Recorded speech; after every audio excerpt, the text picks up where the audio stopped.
Good afternoon. My name is Butch Bateman. I'm on the board of directors of the Heritage Museum of Montgomery County.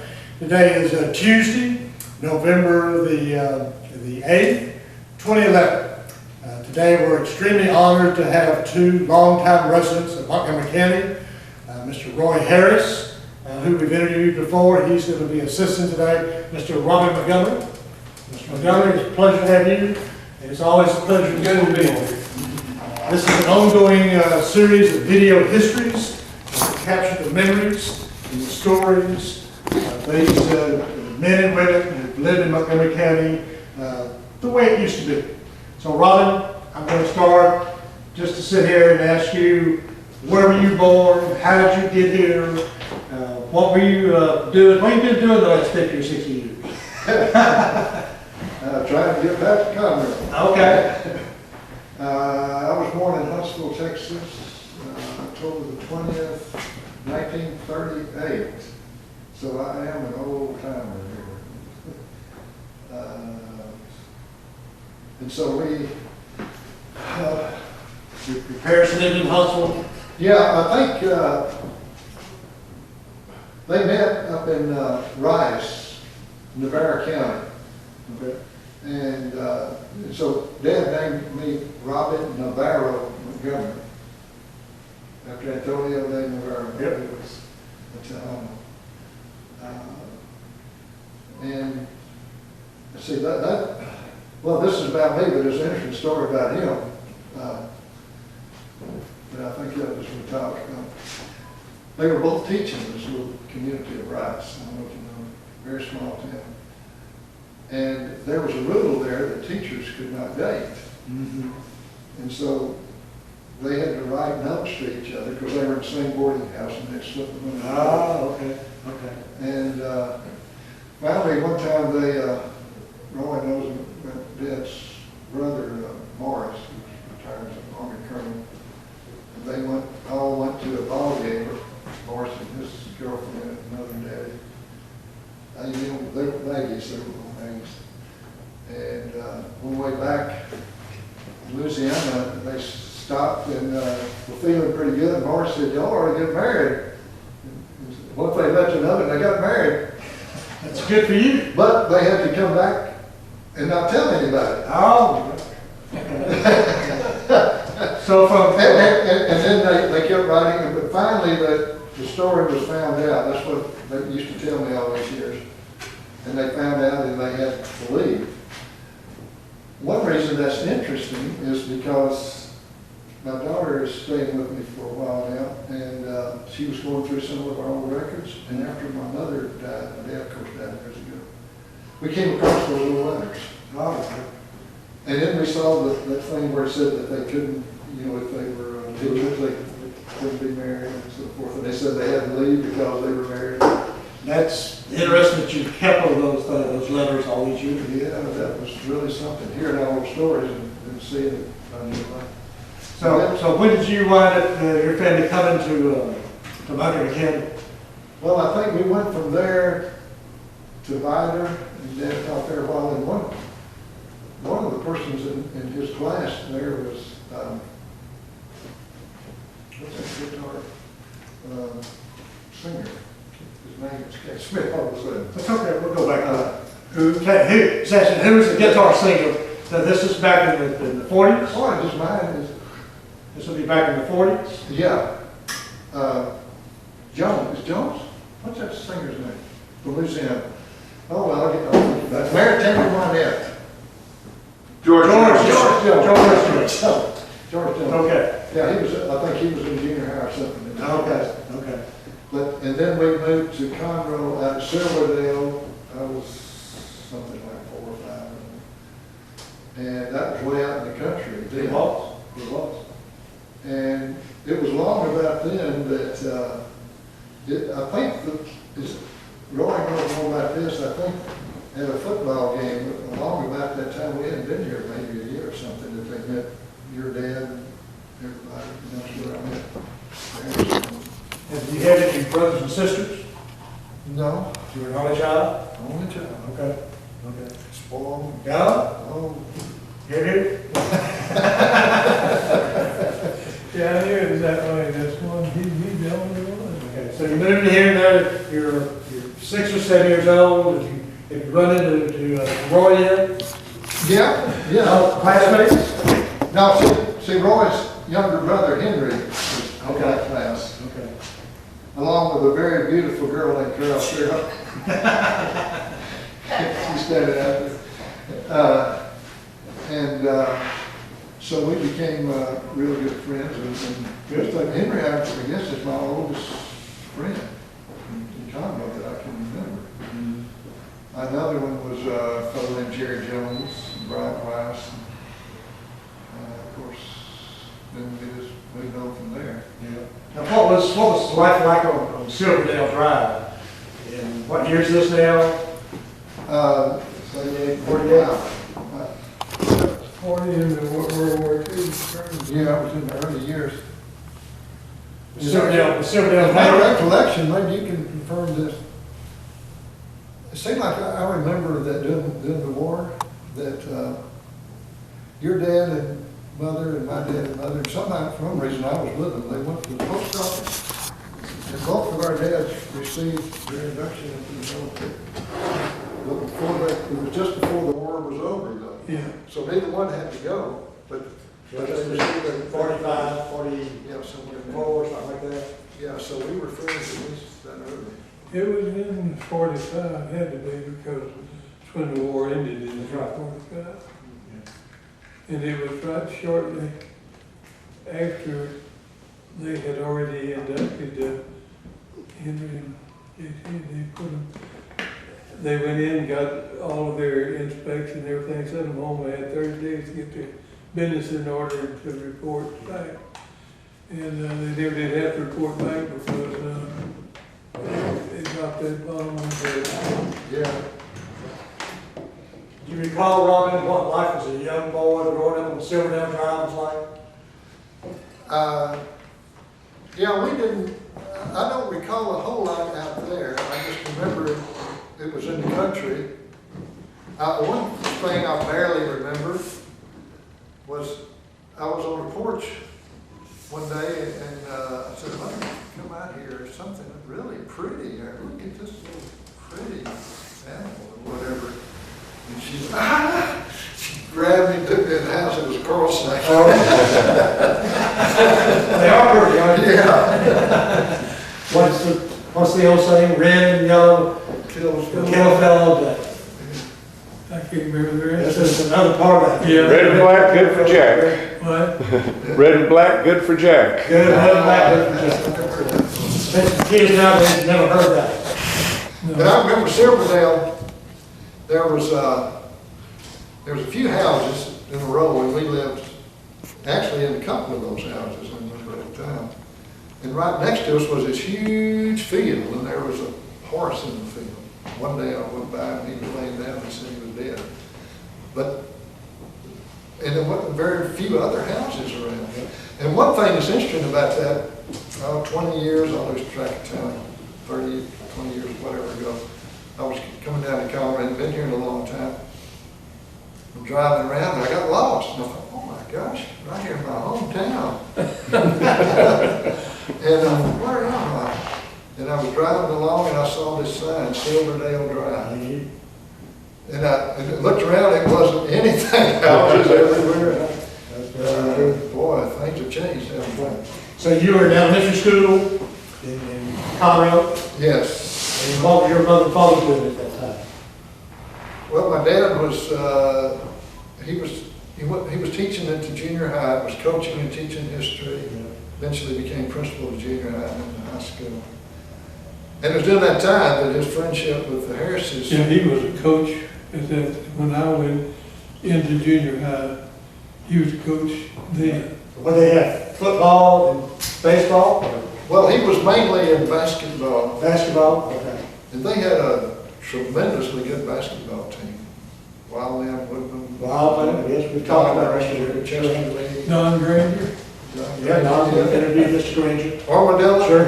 They had such a good team that, I think they won 30 and lost 2 games. I think the only team that beat them were high school teams. What building were you going to elementary school in? I was going Sam? to Sam Houston, Or the B.B. Rice? B.B. Rice. B.B. Rice. And one interesting thing, there were 3 schools here. Sam Houston, Travis Junior High, and Crockett High School. And in my class was Bryant Rice and Larry McCullough. And they were the principals, me, and we were the principals of all 3 of the schools. We're all in the same class, all played football on the same team. That was kind of interesting. Of course, school buildings those days were, windows were wide open, rode your bicycle to school maybe. Yes, yes. Yeah. I rode a bus in, and then when I got put out up there in the elementary school, I thought that's the biggest building I ever seen in my life. Never seen anything like that. Yeah, I was looking at his memoirs, and you remember that point you went in there and you were carrying there was something about you were playing with snakes on the way to the bus. Well, I had 3 snakes in this hand, and I had 2 in this hand, and Johnny Freeman was our bus driver, and he made me kill him before I could get on the bus. He would have to take him. And there was Roy did that, and then he went to the school, and he became petrified when he walked into class. Why was that? Oh, there was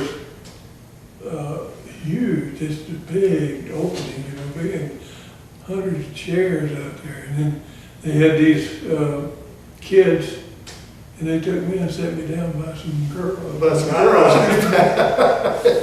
Couldn't do that. I was scared. You can handle snakes, but you couldn't handle water. That's right. Yeah. But my life was intertwined with the Harrises very much, and because of Dad's connection to the Harrises, well, Dad, when he was growing up in Richards, boxed a good bit. Oh, okay. He thought he was pretty good, so the story goes, and he was pretty good apparently, but he fought some guy, the story was in the Navy, and he decided he wasn't going to turn pro. Somebody made you look better, right? But he had done boxing, and so due to the influence of the Harrises and all, he knows. Henry boxing early on like that? His dad started the boxing in junior high school. Oh, in high school. But Yeah. you always had the ring in games. Out where Henry and y'all. We later got a ring Yeah. out at our place, and we were boxing a little bit out there, and but Rex Montgomery got started having tournaments, and we would bracket the weight off, 10 pounds each weight. We started off with 90 pounds, I think. And This is, you're still in junior high school. Well, I was just real young at the time, and little Henry was too.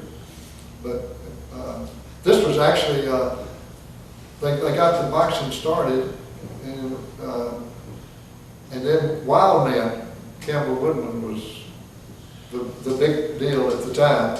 yeah, he was a good fighter, yeah, and they took him to Houston fighting the Golden Gloves, and he won the Golden Gloves down there in the middleweight of it. Yeah. But he later grew on into light heavy and heavy. Yeah. And then, of course, in the meantime, Roy and Toad were coming along. We were growing up also. And So did the boxing continue on into high school? Is Yes. that your era? yeah.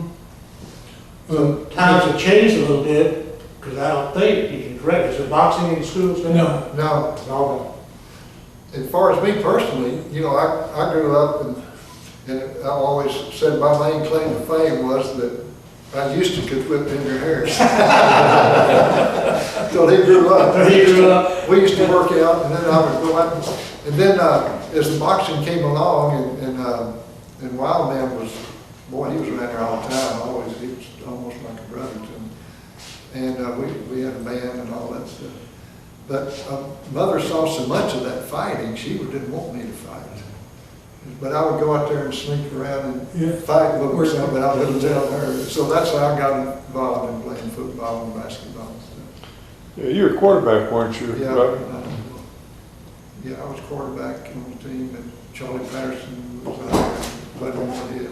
Yeah. So school, Give us your recollections of what Conroe used to look like, those junior high days before you got to high school. Do you recall what the town resembled, and how you got back and forth to Houston? That was a big deal, you know, going to Houston. You would see deer crossing the road, the highway, you know, two-lane traffic. Two-lane road? Yeah. I remember one time, Mother and Dad and I were in Houston at a boxing match. I guess Roy was probably fighting down there. And we were coming back late, and we were on a one-way street going the wrong way. That's right. And I remember the policeman stopped us and he began to talk to us, and Dad said, well, I'm sorry, officer, but he said, I'm from a little town called Richards, and we've never seen one-way streets. That's right. And the officer said, I know Richards, go ahead, you're So, and what you remember of life in there in the junior high school, Conroe was, any idea how many people were in Conroe at that time? Seemed like it was 5,000? 5,000 people. In junior high, maybe, I think by the time I graduated, it's about 7. I think it's about the size of Navasota now, it's 7,000. Conroe today in 2011, and just in the city limits, we have 50,000 people, and the county now has 500,000 people. So we've grown with the prediction that in 20 years, there'll be 1 million people in Montgomery County. Wow. So you finally, the two of you finally go from junior high to high school. So you went from B.B. Rice, Then I was in junior high. Travis. My mother was teaching in junior high. She was teaching 7th grade history, and my dad was principal. Yeah. That was an experience. Have your mom and dad both? Yeah, and that was in the day that you could paddle, you remember? No. Yes.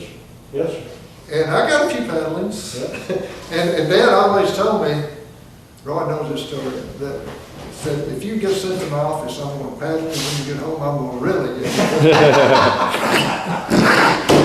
One day, I did get a few paddles from some of the other teachers. And one day I was sent to his office, but thank the Lord, he wasn't there.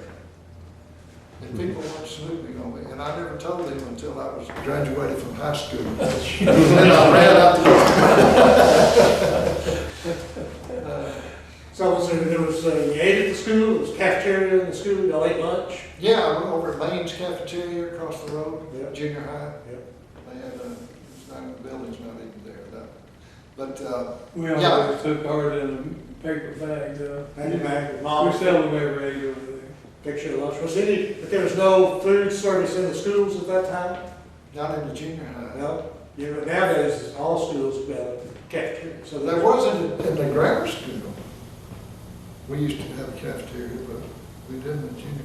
And see, by the time I was in junior high, we lived right across the street. Okay, so you'd moved from Silverdale. On 309 Murray, right across the street from the This is from Travis. south side. Yeah, Travis. Wavy Travis. Yep. I don't know what it is now, but it was Weebly Travis, yeah. I remember one day, the last day I was in junior high, I rode my bicycle to school. Is it still Travis Center? Just so I could say I Yeah, rode it. it's still Travis. Yeah. Is it Yeah, Travis now? It's still Travis, yeah, sure is. Yeah, I think, did it change for a while? No, this is, it was Crockett. Crockett. James Crockett. For some reason, they switched the names of the two, and I'm not sure if they switched them back or not. Okay. I think, as I recall the story, Dad was principal of junior high at the time, and they wanted him to move over to Crockett. And he said, well, I'll go if I can take the name Travis with me. I think that's what happened. Yeah. But then they, in the meantime, they moved. What did your dad teach? History, History? And your mom? she taught history. Well, love history. Interesting that you should have a knack for history. Yeah, it's kind of grew up with it. We You used did. She was my homeroom teacher the last year I was in junior So high. you couldn't do anything wrong either. No. She was my 7th grade history teacher. Was she? Yeah, my dad and his uncle, my granddad's brother, Lester, lived here. And Lester had a son named Johnny Montgomery. He went on and became a doctor and it was Scott and White. And all that.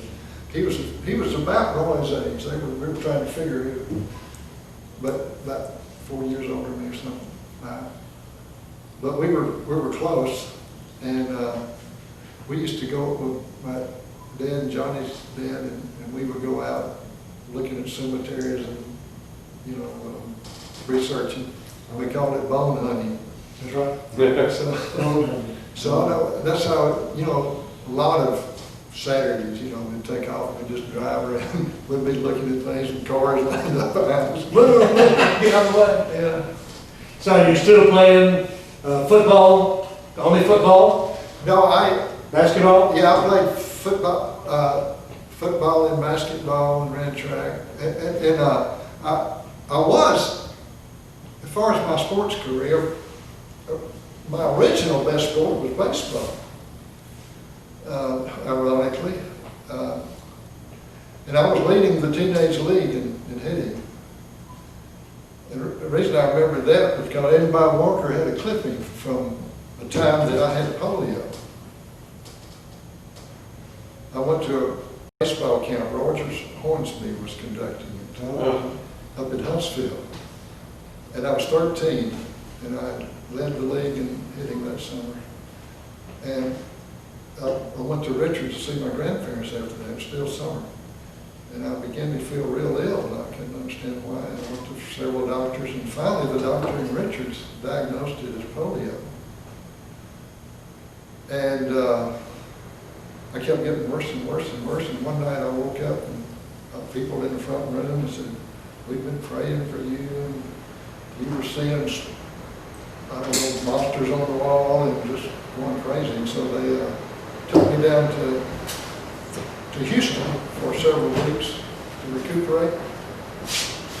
And How old were you now? 13, the summer of my 13th. And before I left there, the doctor was looking at my record and said, "We can't understand this. You were headed towards the worst type of polio until this certain date, and suddenly it just changed, and we can't understand why." And that was the night everybody was praying for me. Cool. Sure.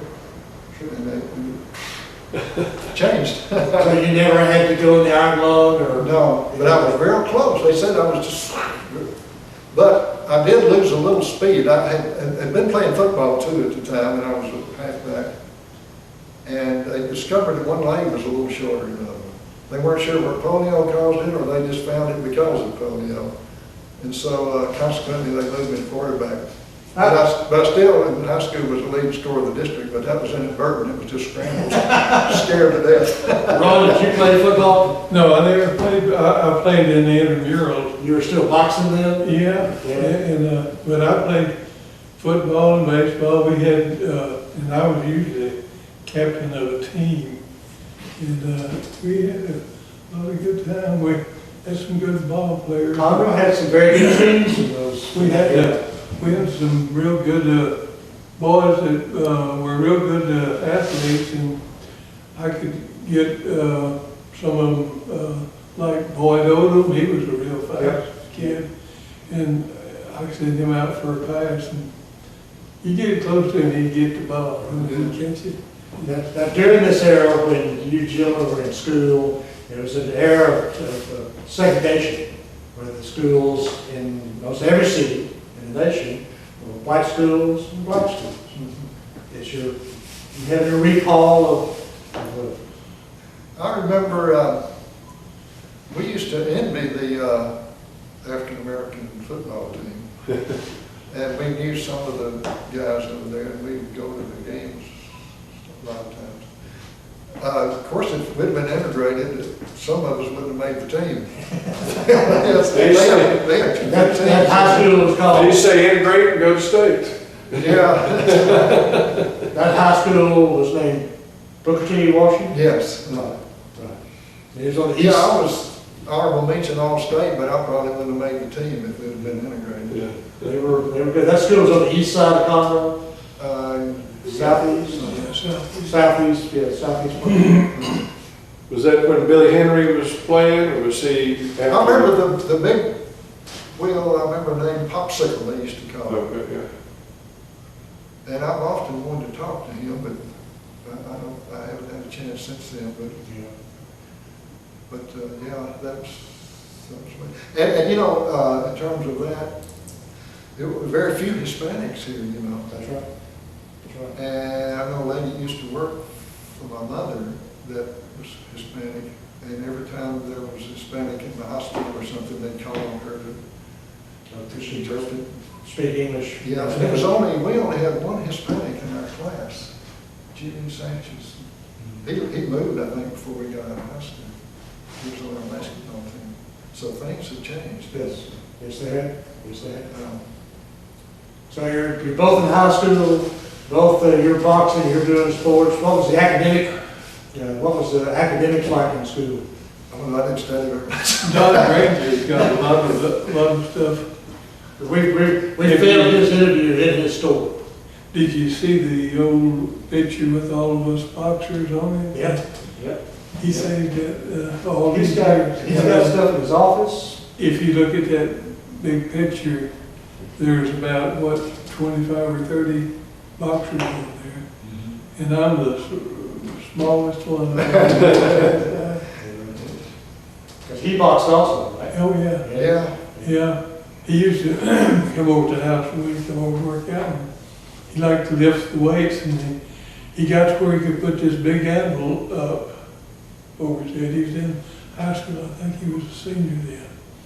And this anvil weighs 125 pounds. And he got it up, and he said, "Go get your dad. I wanted to see it. I wanted to see your dad." Yeah, I wanted my dad to see that he put it up, you know. Yeah. So meanwhile, while I went to get him, he put it down, and then I got him around there, and he picks it up again. He's going to show Henry how to put it up. Yeah. He gets it up to about his eyeballs, and that's about as high as he can ever get it. And Don was a fellow that didn't ever say anything ugly. I mean, real religious fellow, you know, and finally, he just threw it down and said, "Chicken-headed rascal." Now, that's about as ugly as he could talk, yeah. He was an interesting gentleman too. He's a good, Yeah, a lot of confidence. good athlete and a good, he was one of the best football players in school. And when Daddy had that good junior high basketball team, I was a little kid, and we've got some pictures, I was the mascot. And I would go along on a lot of their trips with them. And Don would get me to pull pranks on this and another. Armadillo was wrong. Right. But you didn't have any snakes. No. Armadillo and Tobe got into scrap there. And Were y'all still riding bicycles by the time you got to high school? Were you driving yet? We never ride no bicycles. No. How were you getting around? Well, Car, you had a car? You used your folks' car?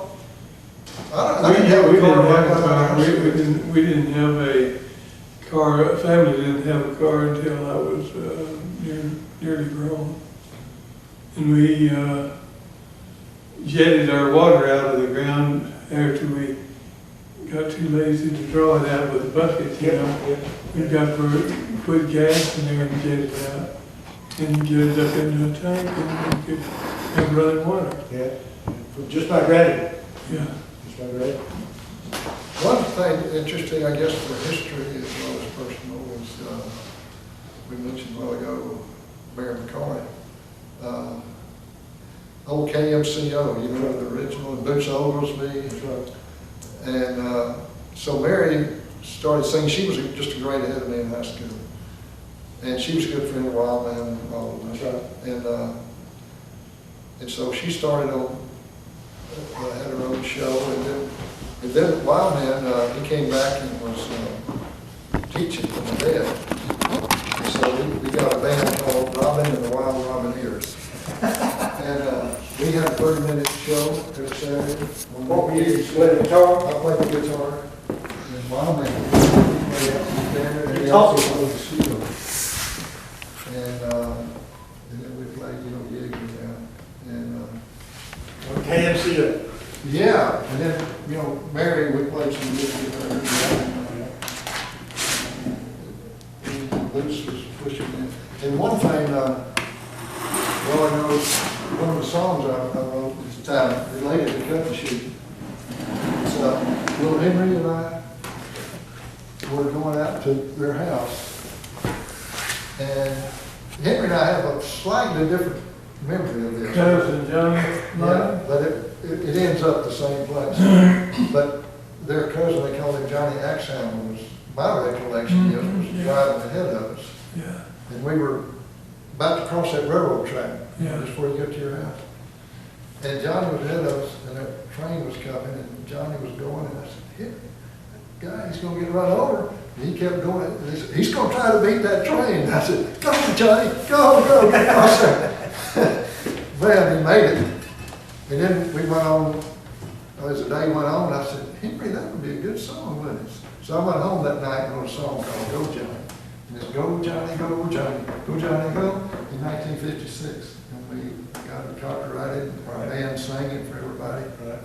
And then we made a tape with Boots, you know, and took it to the RCA place in Houston. And they sent it to New York. The next thing you know, about a year or so later, here comes Johnny Be Good. Johnny Good. Was it a takeoff on? Yeah, the chorus line is almost a That's almost a but you know what can a high school junior and high school kid do about that, you know? They give you a little money for no, you, Nothing.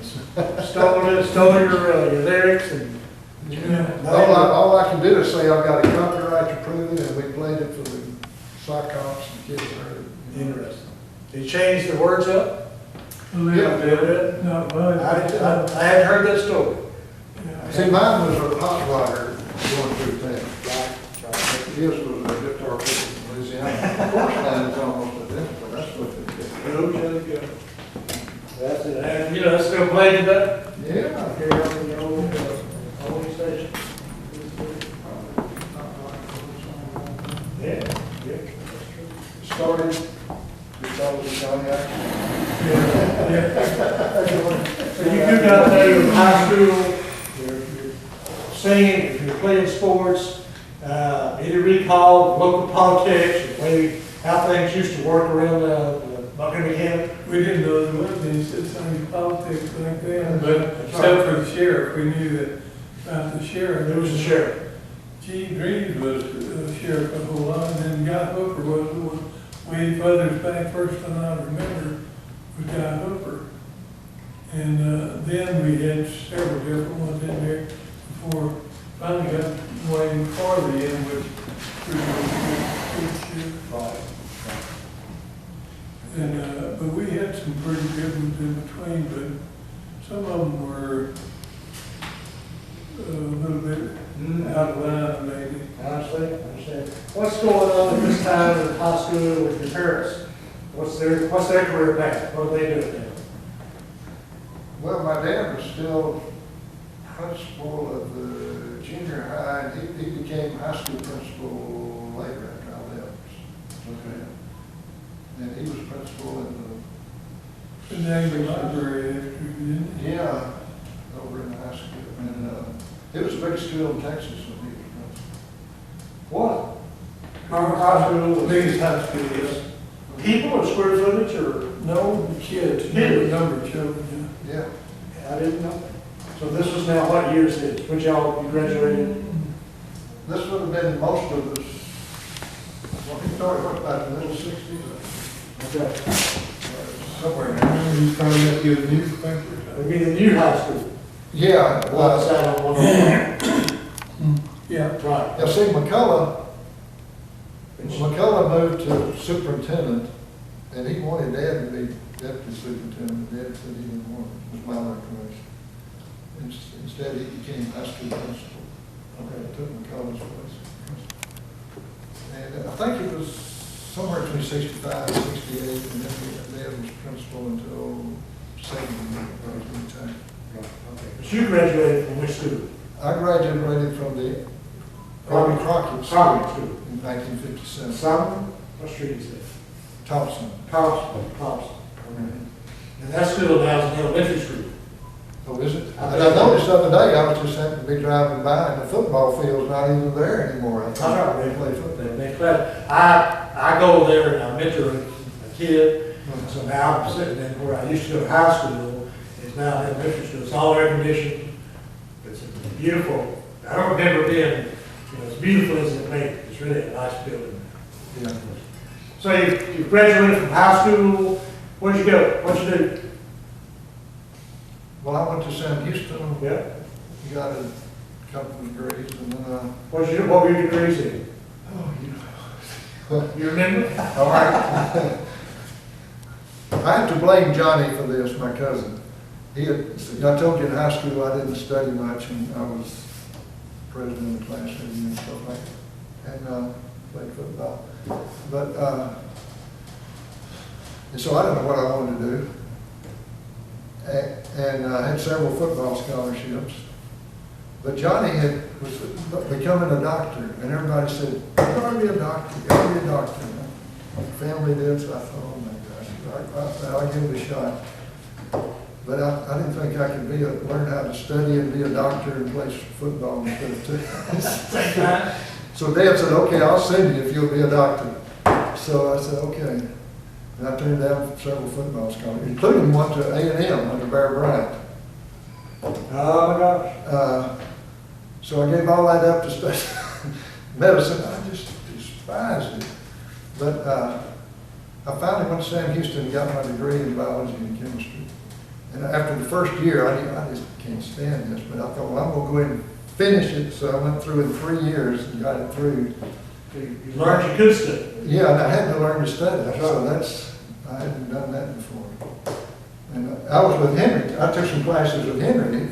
See, I had to work for him, and Henry's got the brain power. And we were in a couple of classes together, and I'm studying my tail off, and he wouldn't even crack a book, or even make A's, and I just barely get by.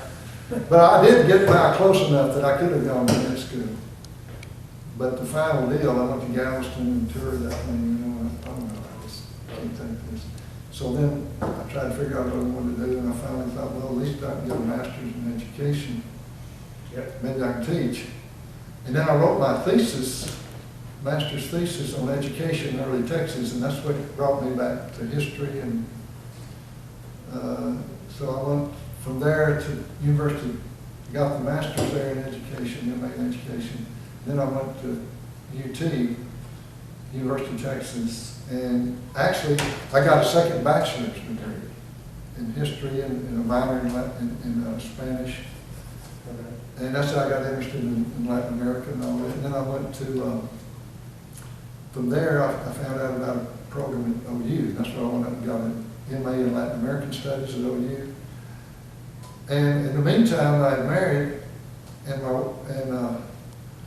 it's a long story. My wife was pregnant, and they said she shouldn't move.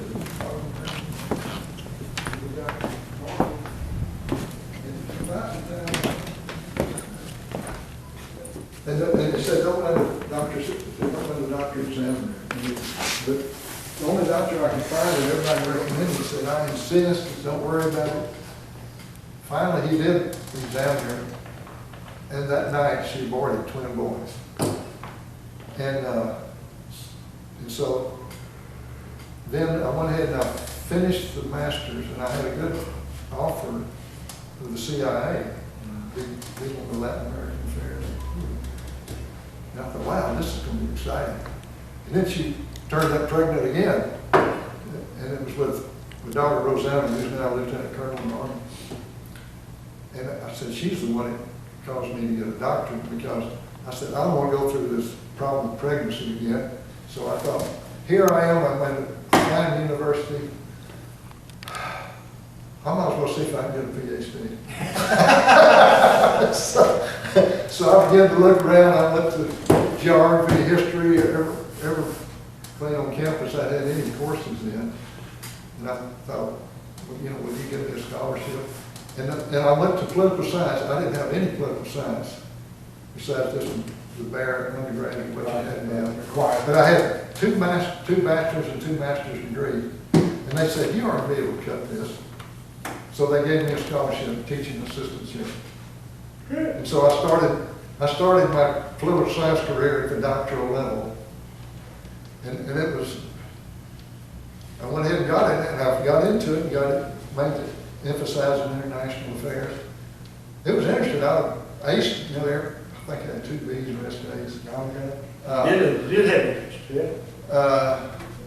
And that was, the 2 B's were because it's the first time I ever had, and I'd go to class, and that's the most elementary stuff, and I said, what are they talking about? I had to go get the elementary books at night and catch up. But I got enthused and I was motivated, you know, because the family and everything. And all these years that you're going to university, your dad is still at the high school? Yes. And so I went in and I got the PhD in political science. And then I got all but the dissertation, and so I wanted to be close to OU, so I got a job teaching out at Southwestern Oklahoma State, Western Oklahoma. And over a couple of years, 2 years, I finally had time to teach and finish the dissertation. But by then, I was already in scholarship out there, so I just stayed there most of my career, except for on 2 occasions, I taught overseas in a Master's of International Relations program for military officers. Where? In Europe. In Europe. And Took your family with you? yeah, Good. see, first time I took the daughter that had been responsible for me getting the doctorate. And she could go to the, on campus, on the military base. Right. So she could go to school there. She was in about 4th grade. And she was one of later on, she's now Lieutenant Colonel working with the Undersecretary of the Army. And then I taught for 2 years there. We would go maybe 3 to 6 months in the base in England, and then we'd go to Spain, Wow. around Germany. Very nice. And then later on, my second daughter, when she was about 4th grade, that was about the time the green phenomenon was coming along.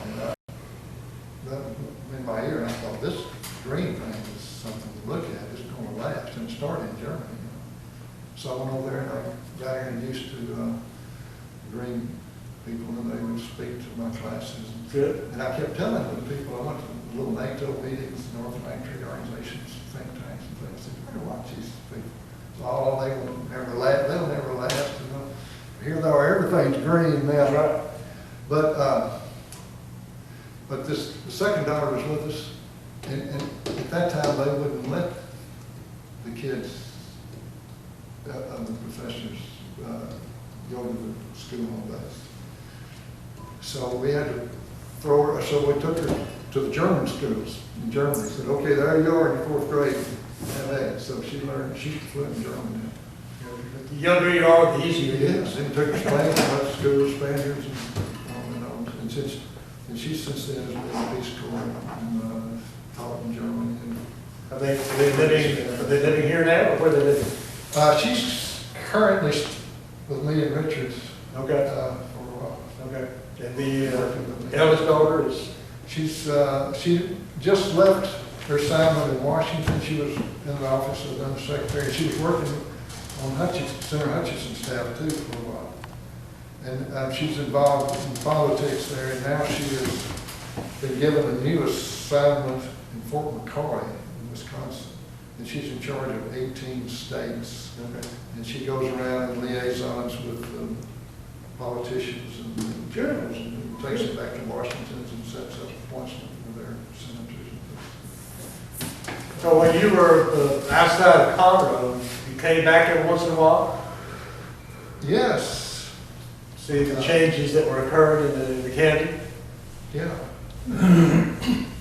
You kept contact We with could the talk Roy? to him, yeah. Yep. Matter of fact, some of our kinfolks went to school under you up there. Yeah, they sure did. You had a niece, I believe it was, wasn't it, or something? You know, you, That was in my class when I taught out at Southwestern. It was you one didn't of show any favoritism, did you? It was funny because I was saying, That's one of the leaders kids. yeah. I remember I used to talk to him about cut and shoot, you know, trying to keep the class awake. When I was young in Philly, sometimes, I remember one time I was in a class and I was teaching an international relations course, and this guy walked in, he was already about shot by the time he walked in the door. He just stumbled over and fell in his chair. And I was standing behind my podium there, and I kept watching this guy, and he was just leaning and leaning. And all of a sudden, he just started falling, and I just jumped over the desk and started. Yeah, and I became a legend, you know. Professor jumps over podium. Yeah, but you have to keep the students awake some way.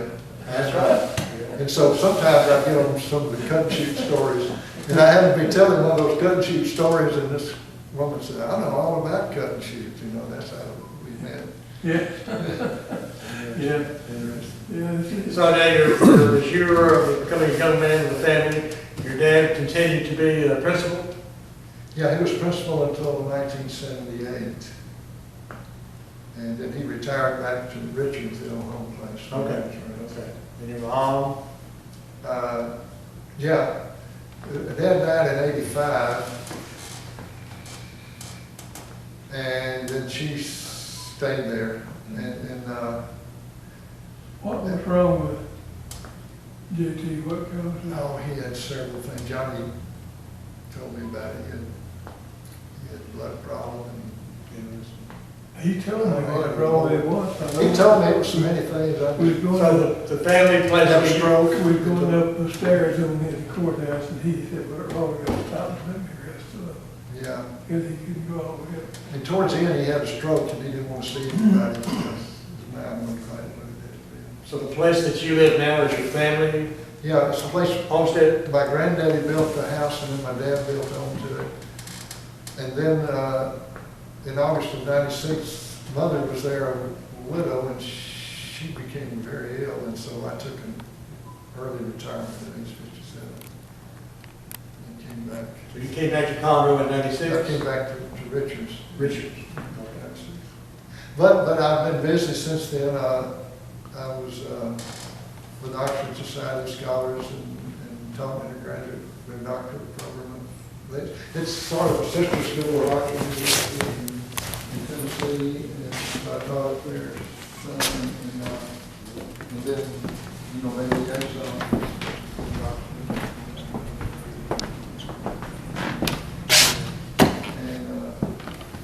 I taught us one year just to see what it was like down here at Montgomery College.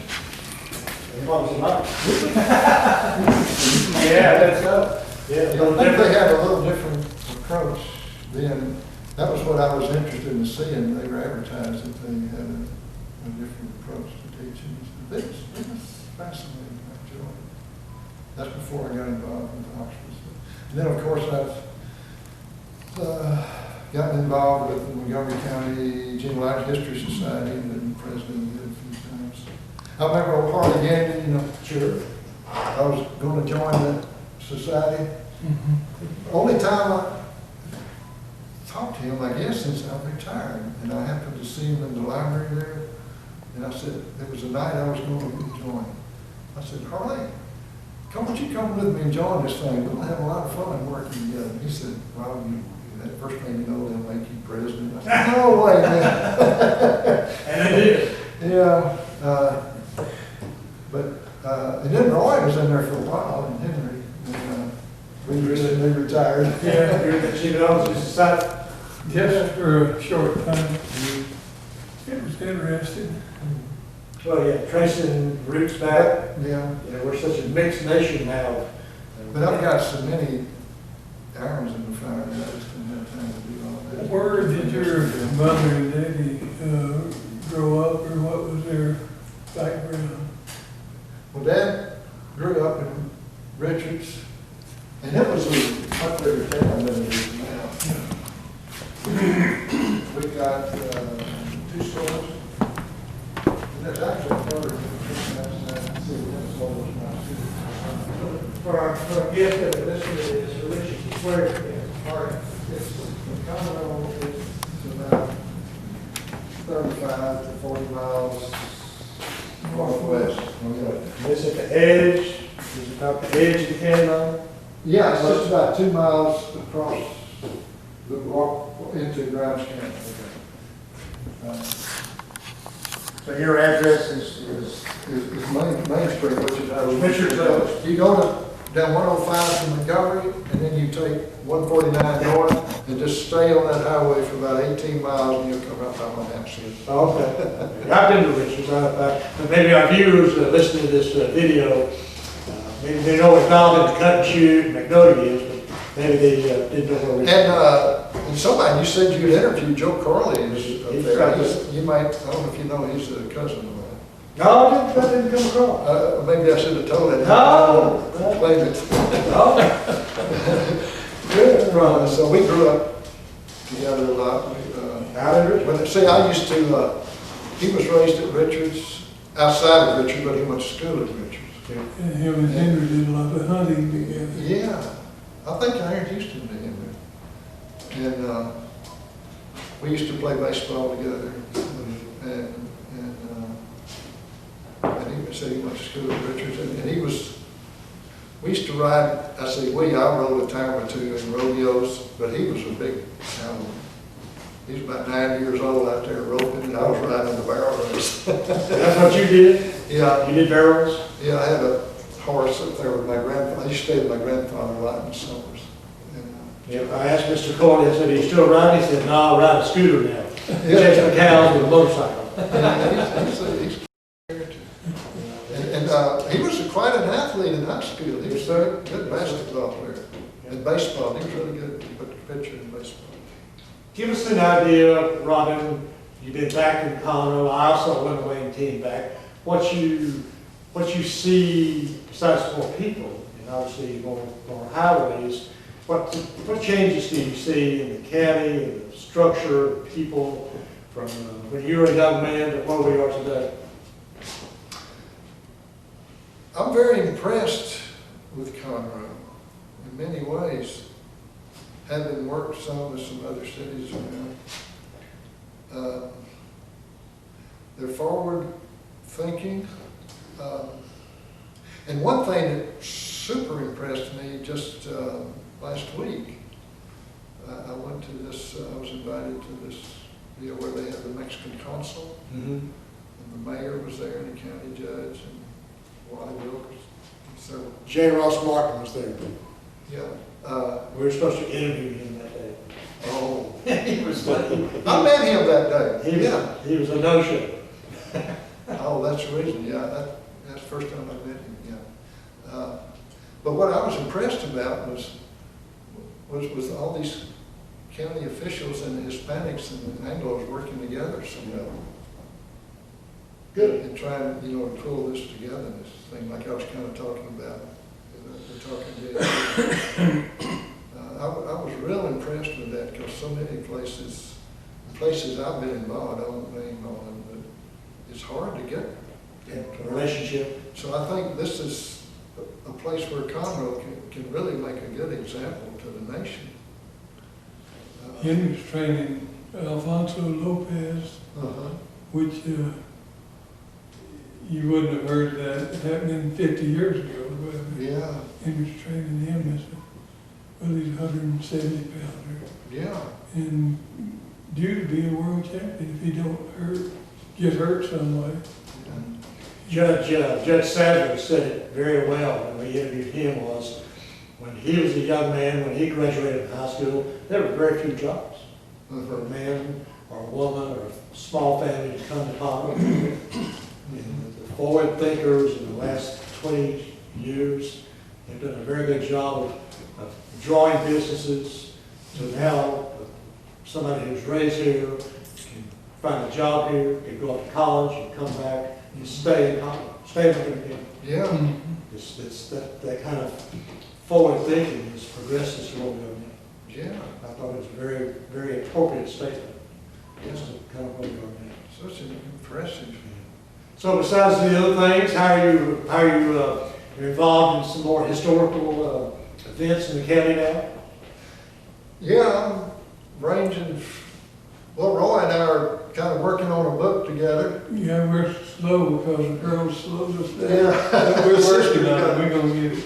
Yeah. What'd your sister do to you? Oh, well, she wants certain things left out of it. Oh, no, that can't be. That can't be. We'll have to talk to her about that. But see, I wrote a book on cut and shoot back in 1984. And then Roy just recently written his memoirs, and so we're kind of taking them and splicing it back into some of our work. Good. But his sisters want to change some of the things, so I don't know, we'll see. I'm sure y'all We'll will. get it out of that, we have to get, please them in the meantime. Like I say, you've seen, both of you have seen this area Total different. grow, prosper, from farming, cotton, timber, so now those three things are no longer viable. Well, if we went to town back in the, when I was little, we either used a buggy or a wagon. And we go up maybe once a month or once a week and seldom ever go more than, seldom ever go eat just once a week, we'd be longer than that. We had our own milk, because we had our own cows, milked our own cows. We had our own beef, because we raised our own beef. We Had a garden. had our own pork, we had our own garden. And so we really didn't get salt and flour and baking powder, that kind of thing. Now, you ladies and gentlemen, pay attention to what he's saying. They had all their own cows, they had a garden, and they came to town once a week. Yeah. Mr. Coley said the same thing. Once a week was the trip to town. You remember Saturdays. what the Crichton Theater used to cost? When you go to the Yeah, Crichton was a quarter, that was big We could time. pay 25 cents. order to go to that show, and then we, usually you could take 10 cents and buy some popcorn, Yeah. something. That was that. But where we boys wanted to go was the old Liberty. Yeah. You know, Across the street. the Roy Rogers Club and Yeah, stuff. yeah. That was only 9 cents. Yeah, but when they were in Crichton, they had all those little love shows and things, you know, that cost a quarter, that was big time. That's true, that's true, yeah. Now, things have obviously changed, that's one part of life. Hello. It'll never, you can never stop. Yeah, but yeah, Let me call you back. those were some interesting times, those old movies. Huh? I've been watching some of those old movies lately. We're Brings in back a the, lot of memories, huh? Yeah, Roy Rogers, Last Road. Yeah. You know, one thing I haven't found I'll call you anybody back here tomorrow. that Okay? remembers the following, maybe you all do. There used to be one of those cereals they had, you know, Yeah. the shortest that came in between. The news, Yeah, you'd have the movie and then you would have this little short, like they had the famine for a while and a few things. The cereals, Cereals, yeah. had Clyde Beatty and, But, you know, it would go for about 15 minutes and the hero would always, you'd think he was dead, but he'd arise. come back next week and see how he got out of the fix. But I've talked to a lot of old timers and nobody, I'm wondering if I'm dreaming this. But one cereal I remember was of the Scarlet Horseman. If you come across anybody that's seen that with me, let me know whether I'm dreaming or not. But my recollection, he ran a store, but he couldn't walk. He was, I don't know, paralyzed or something. But when he heard about the bad guys, he would go down in the cellar. He would get out of his chair, put on his scarlet cape, and he would go after the bad guys. But he always had a whistle. He'd go something like that, so you could hear him coming. And then he'd go capture the bad guys, and then he'd go back to his disguise. I don't recall that one. That was my lawyer daughter. Oh. She used to call him, told her I'd call her back. Okay. Robin, let me ask you, and then I'll ask Roy, if he's done this before. That you talk to the ladies and gentlemen, boys and girls that will see this in the future. Any comments about the future? Any comments about what you would say to future generations that are listening to us today? I'm saying this town and this country has a lot of possibilities. I'm impressed with the youth, having been a professor for many years. I'm optimistic. I think if we can get this racial problem solved, and that's what I was talking about today, is trying to promote some way of, like particularly with the Hispanics and the Anglos, finding our common history. Mm-hmm. And I'm pushing right now, just an example, trying to, I guess I'd say this, about the Texas Republic of 1813, where it was brought together by Anglos and Hispanics working together, and they created the first republic in Texas. This was before Sam Houston and all that much. But this guy went to the U.S. and brought back some troops, and they got together, and together they formed a union. And then they had it was in April of 1813, and later on in August, they had a big battle, and it was the worst disaster in Texas history, the Battle of Medina. They went in with the forces from Texas at about 1,400, they lost all of about 100 in the Battle of Medina. And the reason they lost, the main reason, they divided their forces. They had been working together along racial lines, but this one they put the Indians and the Mexicans and the Anglos and different, and they weren't used to that. And they lost. And so I think this is one way that the country can come together if we can find some examples like that where we have worked together and give us something to celebrate and to start working together in that celebration, and then that will get us in the habit of working together. So I think I see that. You know, the economy's of course not doing good and all, but I think if you get the society straightened out, then the economy will follow. So I think there's possibility. And I was talking to this lady today, Maria Jordan, and she's really doing some great work in the economy. Good. Good. On this very thing, you know. Sure. So I see that as probably the biggest obstacle we have to overcome. And I think if we can do that, our better days are. Okay. Roy, any closing words for future generations that will be watching this? Well, I hope that they'll look at what we have done and how it's affected the society, and try to do something to continue the progress that we've made. I hope that they'll be able to get over the problems that we have economically right now. I don't understand how we could have gotten ourselves in this bad a position, and I don't think we could have if our people that we had elected to do that job had done their job, and I really don't think it should have ever happened. Somebody surely had knowledge enough to know what was going on, and it kept getting worse and worse and worse. And yet nobody did anything or said anything. So I think they've got to realize that no matter how bad or how bad it looks, when you see a problem, get after to cure it before it gets out of hand. And I think we fail to do that here, but we've got to overcome it. All right. Gentlemen, Mr. Frank Mr. Roy Harris. My name is Butch Bateman. On behalf of the Heritage Museum of Montgomery County, today is Tuesday, November the 8th, 2011. We're in the midst of an extreme drought, but as we speak today, we actually had some rain.